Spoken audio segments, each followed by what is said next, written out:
Hello दोस्तों, the AKR फिर से एक नई कहानी के साथ हाजिर है। और आज की कहानी कोई साधारण कहानी नहीं, बल्कि एक खास शख्सियत के जीवन की एक घटना है। जानते हैं, ये खास शख्सियत हमारे देश के तीसरे राष्ट्रपति थे। जी हाँ, कोई और नहीं, हम डॉक्टर जाकिर हुसैन की बात कर रहे हैं। डॉक्टर जाकिर हुसैन जितने ही योग्य राष्ट्रपति थे, उतने ही उम्दा तबला वादक भी। तो चलिए जानते हैं कि कैसे डॉक्टर साहब ने एक बच्चे के भविष्य को बर्बाद होने से बचा लिया। ये घटना उन दिनों की है जब डॉक्टर साहब जामिया मिलिया विश्वविद्यालय के उपकुलपति थे। एक दिन उनके एक जानकार अपने बेटे को उनके पास लेके आए और उसका परिचय कराते हुए बोला, डॉक्टर साहब, ये मेरा बेटा है। ये इंटरमीडिएट में 2 बार फेल हो चुका है और अब जब तक ये फर्स्ट ईयर क्लियर नहीं करता, सेकेंड ईयर की परीक्षा में नहीं बैठ सकता। मेरी आपसे एक निवेदन है। डॉक्टर साहब बड़े ही दयालु स्वभाव के थे। उन्होंने कहा, हाँ बताइए, मैं आपकी कैसे मदद कर सकता हूँ। परिचित व्यक्ति ने कहा, आपसे बस यही निवेदन है कि आप अपने विशेष अधिकारों का प्रयोग करते हुए इसे सेकेंड ईयर में बिठा दें। आपके लिए तो ये बहुत ही मामूली काम होगा, पर इससे मेरे बेटे को एक नया मौका और एक नया जीवन मिल जाएगा।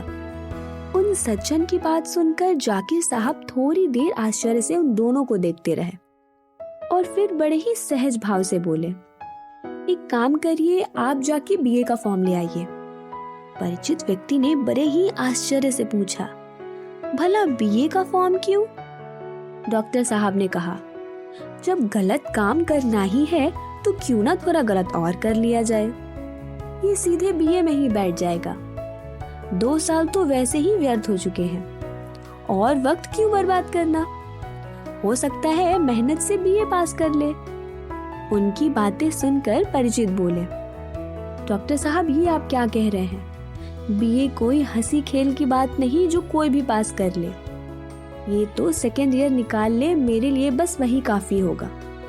डॉक्टर हुसैन बोले, अगर आप इतना समझते ही हैं, तो फिर बच्चे को गलत राह पे क्यों लेके जा रहे हैं? अपने बच्चे को गलत राह पे ले जाने के बजाय उसे ये क्यों नहीं समझाते कि वो एकाग्रता से और लगन से पढ़े?